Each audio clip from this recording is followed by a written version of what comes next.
K മാണിക്കെതിരെ കൂടുതൽ കോഴ ആരോപണവുമായി ആർ ബാലകൃഷ്ണപിള്ള രംഗത്തെത്തിയതോടെ യു.ഡി.എഫ് രാഷ്ട്രീയം കലുഷിതമാവുകയാണ്.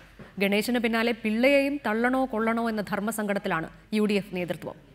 ബിജു രമേശുമായുള്ള ടെലിഫോൺ സംഭാഷണം പുറത്തുവന്നതോടെ കേരള കോൺഗ്രസിൽ പി.സി. ജോർജിന്റെ നിലയും പരുങ്ങലിലായി. ബാർക്കോഴ വിവാദമായിരുന്നു യു.ഡി.എഫ് രാഷ്ട്രീയത്തിന് ഇതുവരെ പ്രതിസന്ധി ഉണ്ടാക്കിയതെങ്കിൽ ബാലകൃഷ്ണപിള്ളയുടെ വെളിപ്പെടുത്തലോടെ അത് പുതിയ രൂപത്തിലേക്ക് കടന്നു. സ്വർണ്ണക്കടക്കാരിൽ നിന്ന് 19 കോടിയും അരിമില്ലുകാരിൽ നിന്ന് 2 കോടിയും കെ എം മാണി കോഴ വാങ്ങിയെന്ന ആരോപണം യു.ഡി.എഫ് നേതൃത്വത്തെ പിടിച്ചുലച്ചു. ആർ ബാലകൃഷ്ണപിള്ളയെ തള്ളി മുഖ്യമന്ത്രിയടക്കം രംഗത്തെത്തിയെങ്കിലും പ്രതിരോധത്തിന് ശക്തി പോരായിരുന്നു. തൊട്ടു പിന്നാലെ അഴിമതി ആരോപണം കൂടുതൽ ശക്തമായി ഉന്നയിച്ചുറപ്പിച്ച് പിള്ള വാർത്താസമ്മേളനം നടത്തിയത് യു.ഡി.എഫിനെ കൂടുതൽ പ്രതിസന്ധിയിലാക്കി. അഴിമതി ആരോപണം ഉന്നയിച്ച കെ.ബി. ഗണേഷ് കുമാറിനെ യു.ഡി.എഫ് പാർലമെന്ററി പാർട്ടിയിൽ നിന്നും പുറത്താക്കിയതിന് പിന്നാലെ പിള്ളയെയും തള്ളേണ്ട അവസ്ഥയിലാണ് യു.ഡി.എഫ് നേതൃത്വം. കേരള കോൺഗ്രസ് ബിയോട് എന്ത് സമീപനം സ്വീകരിക്കുമെന്ന കാര്യത്തിൽ യു.ഡി.എഫിന് ഇതുവരെ തീരുമാനത്തിലെത്താൻ കഴിഞ്ഞതുമില്ല.